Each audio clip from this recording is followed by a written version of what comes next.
नमस्कार दोस्तों। मैं आपको जो प्रेजेंट इंडेफिनिट पिछले वीडियो में पढ़ा रहा था, अब मैं उसका दूसरा भाग पढ़ाऊंगा। मैंने पहला भाग पढ़ाया था पॉजिटिव सेंटेंस, अब मैं दूसरा पढ़ाऊंगा नेगेटिव सेंटेंस। देखिए,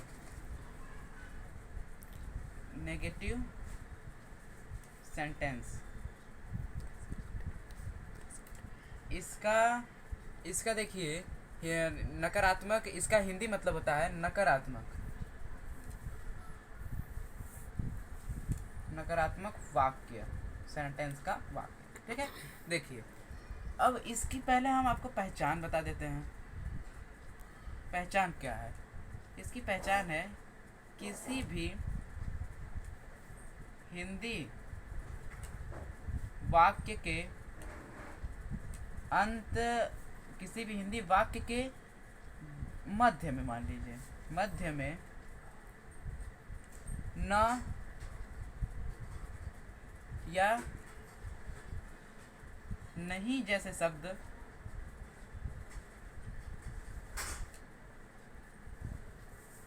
आते हैं तो उसे नेगेटिव सेंटेंस कहते हैं। देखिए, अब आपने अपने आसपास भी बहुत सारे लोगों को ऐसे देखा होगा जो हमेशा ना, नहीं, आप कुछ भी पूछेंगे, पार्क चलोगे तो कहेगा नहीं, खाना खाओगे नहीं, यहाँ चला जाए घूमने नहीं। वो सब नकारात्मक लोग होते हैं, नेगेटिव सोचते हैं। वैसे ही एक वाक्य का भी भाई है जो नेगेटिव सोचता है और नेगेटिव कहता है। वो कुछ भी कहेगा, ना, नहीं जैसे शब्द कहेगा। अगर वो ना, नहीं कह रहा तो वो पक्का है कि वो नेगेटिव है, और अगर कुछ अच्छी बात कह रहा है तो वो पॉजिटिव है, जो कि मैंने पहले पिछले वीडियो में पढ़ाया था। अब देखिए, नेगेटिव वाक्य का मैं एक पहले आपको उदाहरण दे रहा हूँ,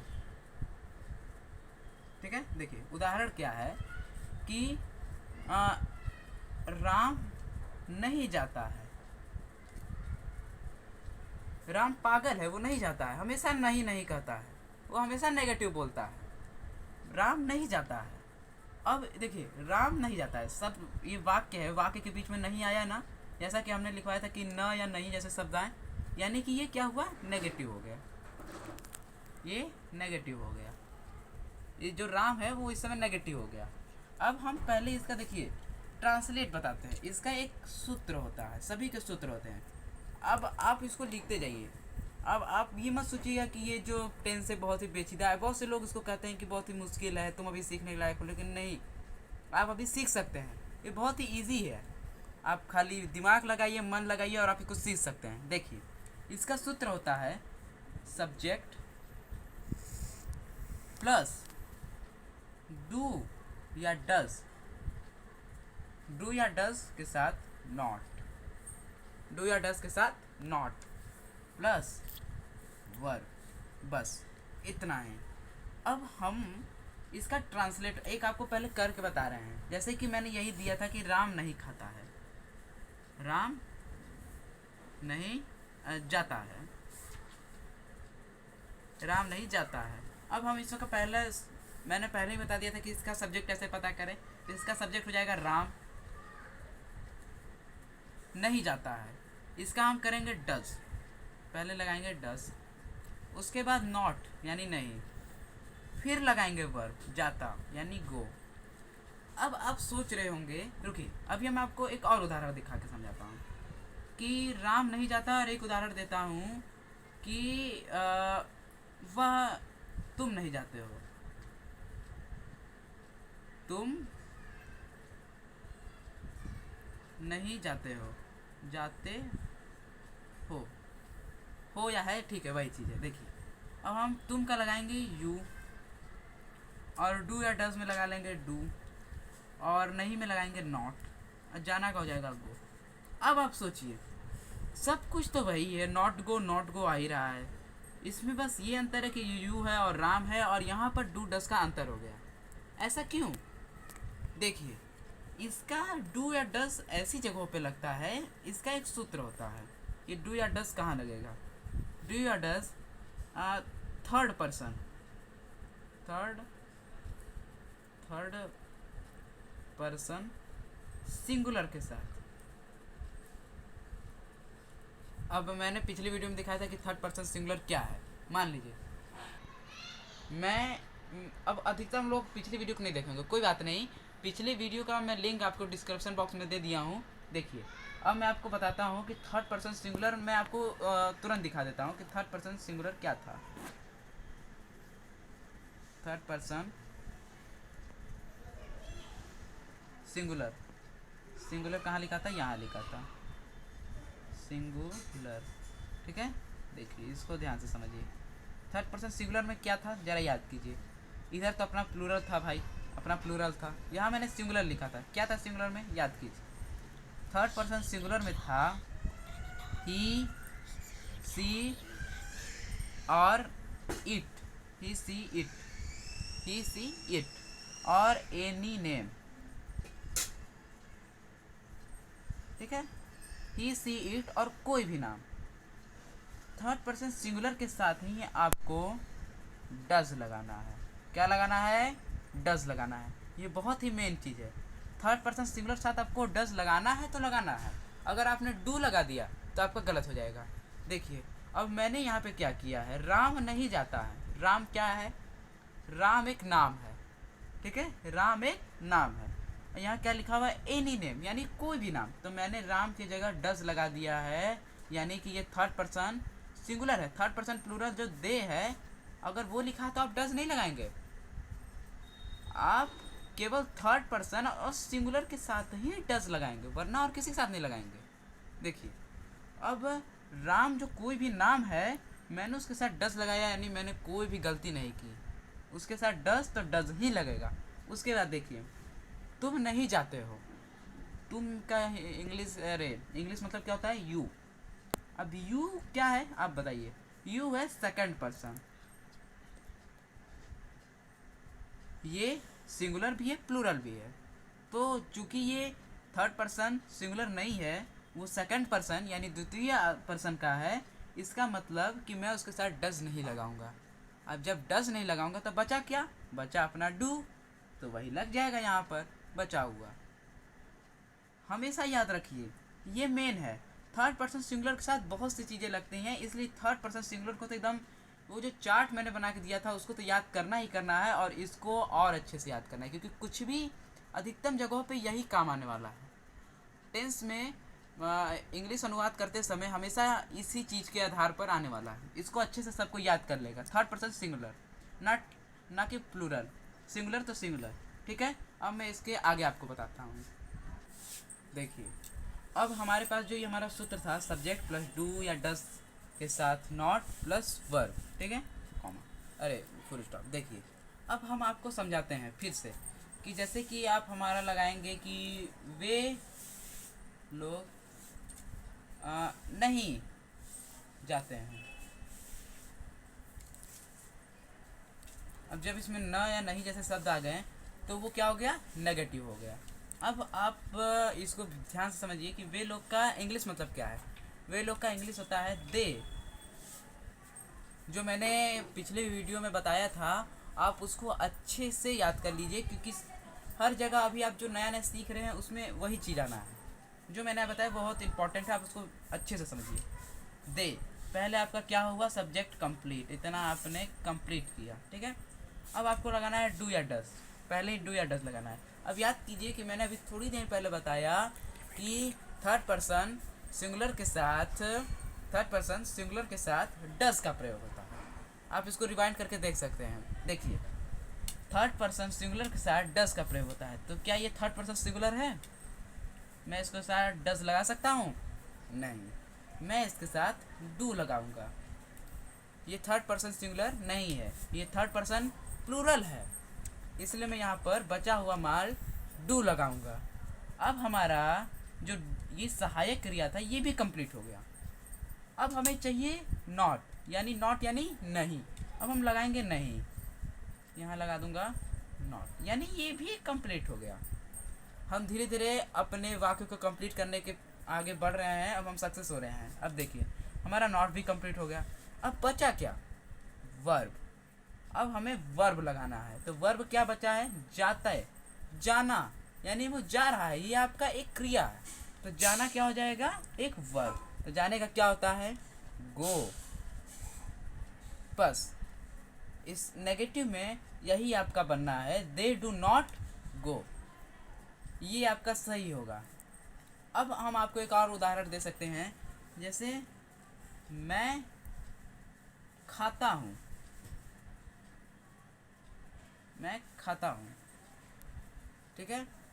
अब इसका देखिए, अब मैं खाता हूँ, तो मैं खाता में देखिए, मैं का इंग्लिश मतलब क्या होता है, जल्दी बताइए। मैं का इंग्लिश मतलब आई होता है, मैं का इंग्लिश मतलब आई होता है, जैसा कि मैंने पिछली बार बताया था। तो हमारा पहले हमने क्या करना है, हमें सब कुछ ये सूत्र है, आप इसके इंग्लिश के अनुवाद का, ट्रांसलेट का हड्डी समझ सकते हैं, स्ट्रक्चर समझ सकते हैं। जैसे इंसान के हड्डी के ऊपर ही सब कुछ बना हुआ है, वैसे ही इसी सूत्र के ऊपर जो भी बना है, इसी सूत्र के ऊपर ही बना है। ये इंग्लिश ट्रांसलेट का एक आप स्ट्रक्चर, हड्डी समझ लीजिए, जिसके बिना और कुछ नहीं है, ढांचा है उसका। तो हम पहले ढांचे पर चलेंगे, ये लाइन बाय लाइन। कोई भी चीज़ अगर आप आगे पीछे किए तो आपका अनुवाद बिगड़ जाएगा। आराम से इसको कीजिए, पहले आप स्लो करके समझिए, उसके बाद आप अपनी प्रैक्टिस कीजिए, तो आपका और बढ़ जाएगा। देखिए, पहले आप कीजिए सब्जेक्ट। सब्जेक्ट क्या है, मैं। जैसा कि मैंने बताया था कि कैसे पता करते हैं, तो इसका मुझे पता चला, जैसे मैं, तो मैं का क्या होता है इंग्लिश, आई, तो मैं लिखूँगा आई, ठीक। अब खाता हूँ, अब हमारा, अरे देखिए यहाँ पर गलती हो गया। क्या गलती हुआ, किसी ने पकड़ा? गलती हुआ कि मैं नेगेटिव पढ़ा रहा था, यानी कि होगा मैं नहीं खाता हूँ, मैं नहीं खाता हूँ, तभी ना वो नेगेटिव होगा, वरना तो पॉजिटिव हो जाएगा, वरना वो तो सकारात्मक हो जाएगा। और जो ये नकारात्मक जैसे लोग होते हैं, उन लोग के साथ सकारात्मक लोगों का कोई काम नहीं है, इसलिए नकारात्मक के साथ नकारात्मक। जो कुछ भी कहो तो ना नहीं कर रहा है, उसके साथ ना नहीं वाले को ही सुटेबल है, वरना आप उसके साथ अच्छे वाले को रख देंगे तो लड़ाई झगड़ा कर लेंगे, मारा पिट्टी हो जाएगी। इससे बढ़िया आप ना नहीं वाले को ही रखिए। अब देखिए, अब आपको क्या करना है, मैं नहीं खाता हूँ, पहले आपने सब्जेक्ट कंप्लीट किया, बहुत बढ़िया। अब आपको डू डज लगाना है। अब आप सोचिए, जल्दी सोच के बताइए, डू लगाएं या डज लगाएं, सोचिए। इसके साथ हम लगाएंगे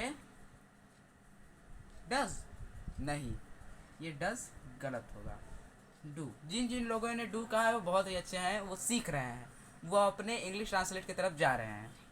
देखिए, आई डू, क्यों होगा डू, क्योंकि ये थर्ड पर्सन सिंगुलर नहीं है, और जो थर्ड पर्सन सिंगुलर नहीं है वो डज नहीं है, उसके साथ डज नहीं लगेगा, उसके साथ डू ही लगेगा, तो डू ही लगेगा। अब देखिए, आई डू, अब डू हो गया हमारा, डू या डज में से भी हमने एक प्रयोग कर लिया, बहुत बढ़िया। अब हम नॉट लगाएंगे, नॉट तो आपको लगाना ही है, नकारात्मक में नॉट, ठीक। अब हमारा नॉट भी कंप्लीट हो गया, बहुत बढ़िया। अब हमें जानना है वर्ब। वर्ब क्या है, खाना। वो क्या कर रहा है, खा रहा है, यानी वो खा रहा है, यानी वो खाता है, यानी इसका क्या हो जाएगा, इंग्लिश मतलब ईट। आई डू नॉट ईट, मैं नहीं खाता हूँ, मैं नहीं खाता हूँ, आई डो नॉट ईट, ये इसका इंग्लिश मतलब हो जाएगा। इसी के साथ मैं आपको एक और उदाहरण देता हूँ, जैसे कि हम लोग नहीं चलते हैं। क्या है ये, नेगेटिव है, ये भी नेगेटिव करा, हम लोग नहीं चलते हैं, ये भी नेगेटिव है। देखिए, पहले हमारा क्या काम है, इसके हड्डी पर हम चलते हैं, तो हड्डी पे हमारा लिखा हुआ है पहले सब्जेक्ट, स्ट्रक्चर पे लिखा है पहले सब्जेक्ट। हम सब्जेक्ट कंप्लीट करेंगे, तो पहले हमारा सब्जेक्ट है हम लोग, तो हम लगाएंगे, हम लोग का क्या इंग्लिश मतलब होता है, हम लोग का इंग्लिश मतलब, जल्दी से वीडियो को रिवाइंड करके आप देख सकते हैं, या हमारे पिछले वीडियो में था, मैंने तो इसके बारे में पिछले वीडियो में बताया था। हम लोग का इंग्लिश मतलब होता है वी, इंग्लिश मतलब क्या है, वी। अब हम क्या करेंगे, इसके यहाँ इसका यूज़ करेंगे वी, ठीक। हमारा सब्जेक्ट कंप्लीट हुआ, बहुत बढ़िया। अब हमको डू या डज में से कुछ एक लगाना है, जल्दी सोच के बताइए, मैं डू लगाऊं या डज लगाऊं, जल्दी। देखिए, इसके साथ लगेगा डू, क्यों लगेगा? क्योंकि ये थर्ड पर्सन सिंगुलर नहीं है, और जो नहीं है वो डू लगेगा, और जो है वो डस लगेगा। तो वी डू, उसके बाद हमारा होगा नॉट। ठीक, हमने इतना प्रोसेस यूज़ किया। अब हमारा है वर्ब। वे लोग नहीं चलते हैं। वर्ब क्या है? चलना। वो क्या कर रहे हैं? चल रहे हैं। वो लोग नहीं चल रहे हैं।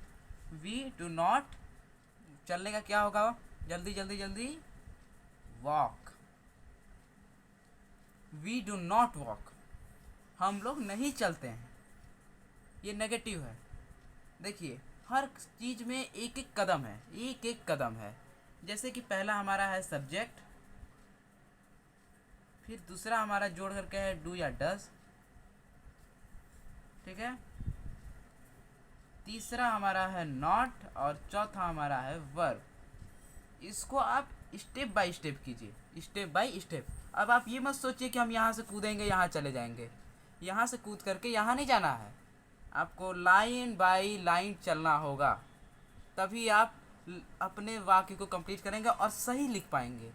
वरना अगर आप लिख देंगे यहाँ पर वी डू नॉट की जगह वी नॉट डू वॉक, तो ये आपका गलत हो जाएगा, ये आपका गलत हो जाएगा, जबकि यही आपका सही होगा।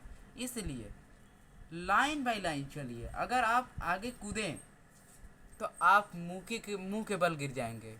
इसलिए आपको लाइन बाय लाइन चलना है, और इंग्लिश के ट्रांसलेट के लिए सारा line by line process he use करना है, आपको आगे पीछे नहीं कूदना है।